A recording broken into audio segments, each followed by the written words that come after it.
높은 자리에 있을수록 더 낮게 임해야 한다는 것. 한 젊은 사업가의 몰락을 통해 배우는 진짜 어른의 품격. 이야기 시작 전 구독과 좋아요는 영상 제작에 큰 힘이 됩니다. 아침부터 재수없게 먼지를 날리고 그래. 지하 주차장의 차가운 공기를 가르는 날카로운 고함이 울렸다. 최고급 수입 세단 옆에 선 최진상은 방금 세차를 마친 듯 번쩍이는 검은색 차체에 내려앉은 미세한 먼지.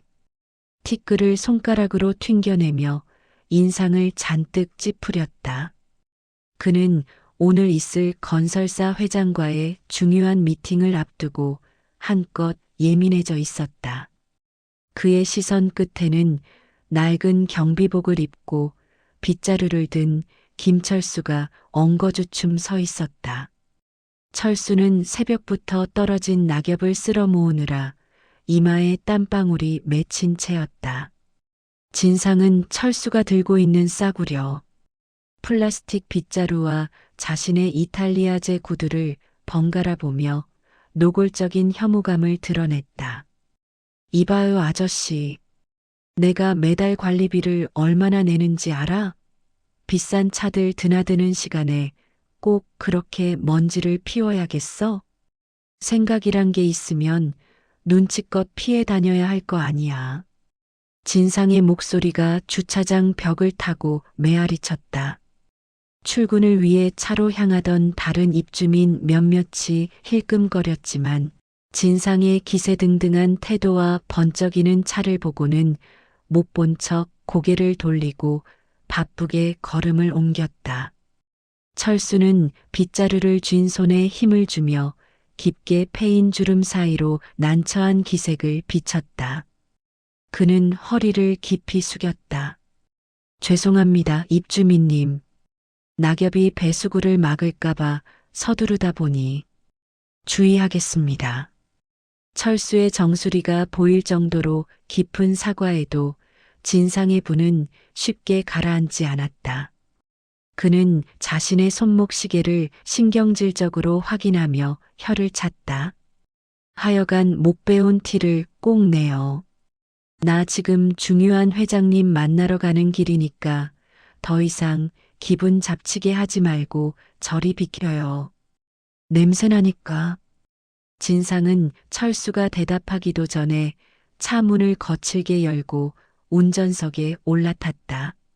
묵직한 엔진 배기음이 주차장을 울렸고 차는 위협적으로 철수 옆을 스치듯 빠져나갔다. 바퀴가 지나간 자리에 매캐한 매연과 함께 아직 다 쓸지 못한 낙엽들이 허공으로 흩날렸다. 철수는 멀어지는 차의 붉은 미등을 물끄러미 바라보다가 다시 묵묵히 허리를 굽혀 흩어진 낙엽을 빗자루로 쓸어 담기 시작했다. 그의 굽은 등 위로 주차장의 형광등 불빛이 창백하게 내려앉았다. 며칠 뒤 아파트 로비의 대리석 바닥이 유난히 반짝이던 오후였다. 진상은 한 손에 서류 가방을 들고 다른 한 손으로는 끊임없이 통화를 하며 엘리베이터를 기다리고 있었다. 그의 몸을 감싼 값비싼 슈트는 주름 하나 없이 완벽했고 구두 굽이 바닥에 부딪히는 소리는 경쾌하고 날카로웠다. 로비 한쪽 구석에서 철수는 분리수거장에서 나온 거대한 재활용 쓰레기 봉투 2개를 힘겹게 끌어내고 있었다. 땀에 젖어 색이 짙어진 경비복 상의와 목에 두른 낡은 수건이 로비의 화려한 조명과 이질적인 대비를 이뤘다. 엘리베이터 문이 열리자 진상은 통화를 이어가며 안으로 성큼 들어섰다. 그때 철수가 무거운 짐을 든 노부인을 발견하고 황급히 달려와 엘리베이터 닫힘 버튼을 막아섰다. 잠시만요. 어르신 같이 타십니다. 철수의 다급한 외침에 진상의 미간이 확 구겨졌다. 그는 통화 상대에게 잠시만 기다리라고 양해를 구한 뒤 엘리베이터 문을 잡고 있는 철수의 손과 그 뒤에 짐을 들고 선 노부인을 훑어보았다. 그의 시선은 철수의 낡은 운동화에서 멈췄다가 천천히 위로 올라가며 노골적인 경멸을 담아냈다. 아저씨, 지금 뭐 하는 거야? 나 바쁜 거 안 보여? 진상의 목소리는 낮았지만 로비의 높은 천장 덕분에 울림이 컸다. 철수는 노부인이 안전하게 탈 수 있도록 몸으로 문을 받치며 진상을 올려다보았다. 죄송합니다. 12층 할머니께서 짐이 많으셔서요. 금방 올라갑니다. 진상은 닫힌 버튼을 신경질적으로 연타하며 쏘아붙였다. 여기가 화물용 승강기야? 냄새나게 쓰레기 만지던 손으로 어딜 잡고 있어? 그리고 저 할머니는 왜 짐을 여기까지 들고 나와서 민폐야? 노인네들이 할 일 없으면 집에나 곱게 있을 것이지. 그의 말은 비수가 되어 철수와 노부인의 가슴에 박혔다. 노부인은 당황하여 들고 있던 보따리를 떨어뜨릴 뻔했고 철수의 굳은 살 박인 손등 위로 핏줄이 도드라졌다. 진상은 철수의 표정 변화 따위는 안중에도 없다는 듯 다시 전화기를 귀에 가져다 대며 돌아섰다. 엘리베이터 안의 좁은 공간에서 진상은 가장 안쪽 상석을 차지하고 섰고 철수는 문 바로 앞에 서서 닫히는 문틈 사이로 비치는 로비의 풍경을 응시했다. 진상에게서 풍기는 짙은 향수 냄새가 철수의 땀 냄새를 완전히 덮어버리는 듯했다. 일주일 후 경비실 앞은 택배 상자들로 발 디딜 틈이 없었다. 명절을 앞두고 쏟아지는 물량에 철수는 좁은 경비실 안에서 송장을 정리하느라 정신이 없었다.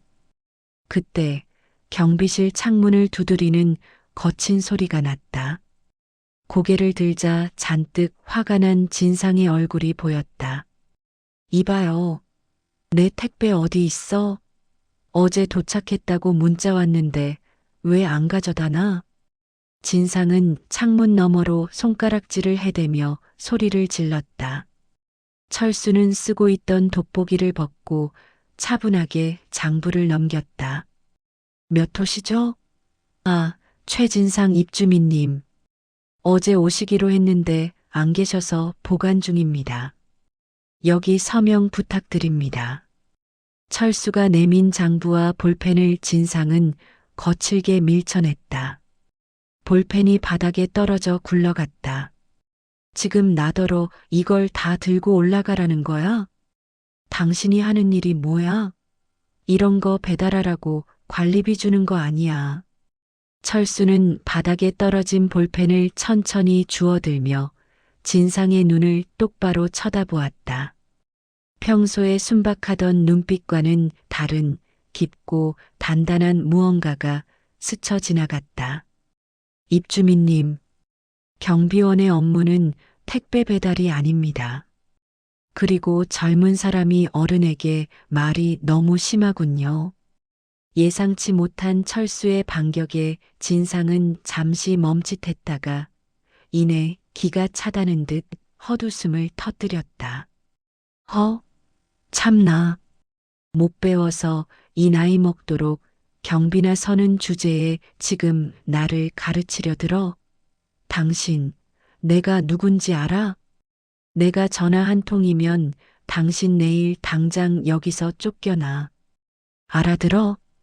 진상은 지갑에서 명함을 꺼내 철수의 가슴팍에 던지듯 찔러 넣었다. JS건설 대표 최진상이라는 금박 글씨가 번쩍였다. 진상은 자신의 우월함을 과시하듯 턱을 치켜들고 경비실을 떠났다. 철수는 가슴팍에 꽂힌 명함을 꺼내 물끄러미 바라보았다. 그의 손가락이 명함의 모서리를 만지작거렸다. 경비실 안의 공기가 무겁게 가라앉았고 철수의 깊은 한숨소리만이 좁은 공간을 채웠다. 그의 시선은 진상이 사라진 방향을 향해 오랫동안 머물렀다. 진상의 사무실은 팽팽한 긴장감으로 가득 차 있었다. 내일 있을 대형 건설 프로젝트 입찰 프레젠테이션 준비로 책상 위는 서류 더미가 산을 이루고 있었다. 이 계약만 따내면 회사의 규모를 2배로 키울 수 있는 절호의 기회였다. 진상은 초조한 듯 넥타이를 느슨하게 풀고 인터넷으로 경쟁사 동향과 심사위원들에 대한 정보를 검색하고 있었다. 화면 스크롤을 내리던 진상의 손가락이 멈칫했다. 이번 프로젝트의 발주처인 국내 굴지의 건설 그룹 창업주에 대한 기사였다. 맨손으로 일군 건설 신화, 김철수 명예회장. 은퇴 후 행보는 오리무중. 기사 제목 아래 빛바랜 흑백 사진 한 장이 첨부되어 있었다. 수십 년 전 건설 현장에서 안전모를 쓰고 직원들과 함께 찍은 사진이었다. 진상은 무심코 사진을 넘기려다 무언가에 홀린 듯 사진을 확대했다. 사진 속 젊은 회장의 눈매와 꽉 담은 입술이 낯이 익었다. 그는 고개를 갸웃거리며 사진 속 인물의 특징을 찾았다. 오른쪽 눈썹 위에 희미하게 남은 흉터, 그리고 손목에 찬 투박하고 낡은 가죽 시계. 순간 진상의 머릿속에 오늘 아침 경비실에서 보았던 철수의 얼굴이 스쳐 지나갔다. 낙엽을 쓸며 땀을 닦을 때 보였던 눈썹 위의 흉터. 택배 장부를 넘길 때 소매 끝으로 언뜻 보였던 그 낡은 시계. 진상의 심장이 미친 듯이 뛰기 시작했다. 그는 떨리는 손으로 마우스를 잡고 창업주의 최근 사진을 미친 듯이 검색했다. 몇 년 전 공식 석상에서 찍힌 사진이 화면에 나타났다. 주름이 더 깊어지고 백발이 되었지만 눈빛만은 여전한 그 얼굴. 매일 아침 자신이 쓰레기 취급하며 모욕을 주었던 아파트 경비원 김철수였다. 진상의 입에서 믿을 수 없다는 듯 탄식이 터져나왔다. 말도 안 돼. 저 노인네가 왜 저기에 있어? 그의 등줄기를 타고 식은 땀이 흘러내렸다. 사무실의 에어컨 바람이 갑자기 차갑게 느껴졌다. 대형 건설 그룹 본사의 대회의실은 숨막히는 정적으로 가득했다. 수십 명의 심사위원과 경쟁사 임원들이 숨을 죽인 채 프레젠테이션 결과를 기다리고 있었다. 단상 위에 선 진상은 비싼 맞춤 정장 속이 땀으로 흥건하게 젖어 있었다. 어제 발견한 사실이 그의 머릿속을 어지럽혔지만 애써 부정하며 마이크를 잡은 손에 힘을 주었다. 사회자가 단상으로 올라와 마이크를 잡았다. 그럼 최종 심사 결과 발표에 앞서 본 그룹의 명예회장님이신 김철수 회장님의 총평이 있겠습니다. 회의실 뒷문이 열리고 수행 비서들의 호의를 받으며 한 노신사가 걸어 들어왔다. 말끔하게 빗어 넘긴 백발, 몸에 딱 맞는 고급스러운 감색 슈트, 그리고 온화하지만 위험 있는 걸음걸이. 좌중이 술렁이며 기립박수를 보냈다. 진상은 멍하니 노신사를 바라보았다. 매일 아침 낡은 경비복을 입고 허리를 굽히던 그 노인이 지금 수많은 사람의 존경을 받으며 단상 중앙으로 걸어오고 있었다. 철수는 단상 중앙에 서서 회의장을 천천히 둘러보았다. 그의 시선이 맨 앞줄에 서 있던 진상에게서 멈췄다. 철수는 쓰고 있던 안경을 고쳤으며 마이크를 잡았다. 스피커를 통해 흘러나오는 목소리는 경비실에서 듣던 힘없는 노인의 목소리가 아니었다. 수십 년간 현장을 지휘해온 호랑이 같은 단단함이 배어 있었다. 이번 프로젝트는 단순히 건물을 올리는 것이 아닙니다. 사람이 사는 공간을 만드는 일입니다. 따라서 기술력 못지않게 시공사의 철학과 인성을 중요하게 평가했습니다. 철수의 시선이 진상을 향해 고정되었다. 진상은 다리가 풀려 주저앉을 것만 같았다. 특히 JS 건설. 자네였구먼. 우리 아파트 주차장에서 목청 좋던 젊은이. 빗질 때문에 귀한 차가 더러워진다던가. 냄새나는 손으로 엘리베이터를 잡는다고 화를 내던 모습이 아주 인상적이었네. 회의실 안의 모든 시선이 일제히 진상에게 꽂혔다. 웅성거림이 파도처럼 번져나갔다. 경쟁사 임원들의 비웃음 섞인 시선과 심사위원들의 경멸 어린 눈빛이 진상을 발가벗기는 듯했다. 진상의 얼굴은 불그락푸르락해지다 못해 하얗게 질려버렸다. 철수는 차가운 눈빛으로 말을 이었다. 사람을 귀하게 여길 줄 모르는 자가 짓는 집이 과연 안전하겠나? 기본도 안 된 사람과는 거래하지 않네. 자네 회사는 탈락이야. 철수의 선언은 사형 선고와도 같았다. 진상의 귀에는 아무 소리도 들리지 않았다. 그저 단상 위에서 자신을 내려다보는 철수의 거대한 존재감만이 그를 짓누를 뿐이었다. 모두가 빠져나간 텅 빈 대회의실. 화려했던 조명은 대부분 꺼지고 단상 위에 스포트라이트 하나만이 남아 두 사람을 비추고 있었다.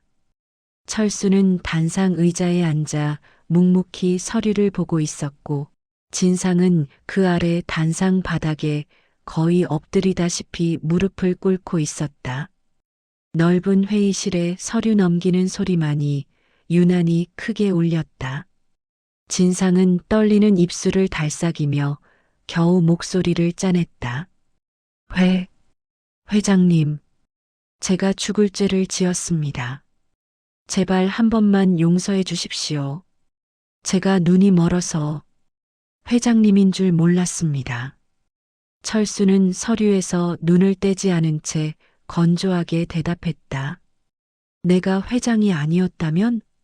평생 그 아파트 경비원으로 살았다면 자네의 그 오만한 태도가 정당화되는 건가? 철수의 날카로운 지적에 진상은 말문이 막혔다. 그는 바닥에 머리를 박으며 울먹였다. 아닙니다. 제가 어리석었습니다. 제발 기회를 주십시오. 이 프로젝트에 저희 회사 사활이 걸려 있습니다. 직원들 생계가 달린 문제입니다. 철수는 그제야 서류를 덮고 안경을 벗어 테이블 위에 올려놓았다. 그는 천천히 일어나 단상 아래로 내려와 진상 앞에 섰다. 진상의 눈높이까지 허리를 굽혀 그의 흔들리는 눈동자를 직시했다. 자네 직원들 생계는 걱정되면서 새벽부터 남의 집 앞을 쓰는 늙은이의 생계는 안중에도 없었나? 자네가 내게 던진 그 명함, 그 무게가 얼마나 가벼운지 이제 알겠나? 철수는 진상의 가슴 주머니에 꽂혀 있던 행커치프를 뽑아 바닥에 떨어진 자신의 안경을 천천히 닦았다. 진상은 아무 말도 하지 못하고 그저 흐느낄 뿐이었다. 철수의 그림자가 진상을 완전히 뒤덮었다. 철수는 깨끗해진 안경을 다시 쓰고 진상을 내려다보았다. 그의 눈빛에서 처음의 차가움은 조금 가셨지만 여전히 단호함이 서려 있었다. 자네 회사, 이번 입찰뿐만 아니라 앞으로 우리 그룹이 발주하는 모든 프로젝트에서 영구 배제될 걸세. 진상은 절망적인 표정으로 고개를 들었다. 그의 눈물 젖은 얼굴이 처참하게 일그러졌다. 회장님, 제발 일어나게. 여기서 이러고 있는다고 달라질 건 없네. 철수는 진상의 어깨를 툭 치고는 회의실 출구를 향해 걸어갔다. 문손잡이를 잡기 전 그는 잠시 멈춰서서 뒤도 돌아보지 않고 말했다. 돈 버는 기술은 이미 충분히 익힌 것 같으니 이제 나가서 사람 대하는 법부터 다시 배우게. 변은 익을수록 고개를 숙인다는 말, 그저 옛말이 아니네. 자네가 진정으로 고개를 숙일 줄 알게 될 때, 그때 다시 찾아오게. 혹시 아나? 그때는 내가 자네 아파트 경비원으로 다시 돌아가 있을지. 철수는 문을 열고 나갔다. 육중한 문이 닫히는 소리가 회의실의 정적을 깨뜨렸다. 홀로 남겨진 진상은 바닥을 치며 오열했다. 그의 값비싼 슈트는 먼지투성이가 되었고 완벽했던 헤어스타일은 헝클어진 채였다. 후회와 절망이 뒤섞인 울음소리가 텅 빈 공간을 가득 메웠다. 며칠 뒤 아파트 단지는 여느 때와 다름없이 평화로웠다. 늦가을의 햇살이 아파트 외벽을 따뜻하게 비추고 있었다. 단지 내 도로변에는 이삿짐 트럭 한 대가 정차해 있었고 인부들이 분주하게 짐을 나르고 있었다. 트럭 옆에는 수척해진 얼굴의 진상이 멍하니 서 있었다. 그의 곁에는 더 이상 번쩍이는 외제차도 값비싼 명품 슈트도 없었다. 낡은 점퍼 차림의 그는 초라한 이삿짐이 트럭에 실리는 모습을 넋 나간 사람처럼 바라보고 있었다. 저만치에서 빗자루 소리가 들려왔다. 쓱쓱. 규칙적이고 평온한 소리였다. 다시 경비복을 입은 철수가 진상이 서 있는 곳을 향해 천천히 낙엽을 쓸어오고 있었다. 그의 움직임은 여전히 느렸지만 그 어느 때보다 당당하고 여유로워 보였다. 빗자루 소리가 가까워지자 진상은 화들짝 놀라 고개를 돌렸다. 철수와 눈이 마주쳤다. 진상은 황급히 고개를 깊이 숙였다. 그의 어깨가 미세하게 떨렸다. 철수는 그런 진상을 잠시 물끄러미 바라보다가 아무 말 없이 그 옆을 지나쳐갔다. 철수가 지나간 자리에 남은 마지막 낙엽 한 잎이 바람에 또르르 굴러갔다. 진상은 트럭에 올라탔고 트럭은 엔진 소리를 내며 단지를 빠져나갔다. 철수는 멀어지는 트럭을 한번 돌아보고는 다시 묵묵히 비지를 시작했다. 그의 굽은 등 위로 따사로운 햇살이 부서져 내렸다. 빗자루질 소리만이 고요한 아파트 단지에 긴 여운을 남기며 퍼져나갔다. 화려한 명품 옷으로도 가려지지 않는 것이 있고 낡은 작업복으로도 감춰지지 않는 것이 있습니다. 그것은 바로 사람의 품격입니다. 변은 익을수록 고개를 숙인다는 옛말, 오늘따라 유난히 그 무게가 깊게 다가옵니다. 당신의 고개는 지금 얼마나 숙여져 있나요? 오늘의 사연 정류장이었습니다. 당신의 하루에 조금이라도 따뜻한 여운이 남았다면 다음 이야기도 함께 해주세요.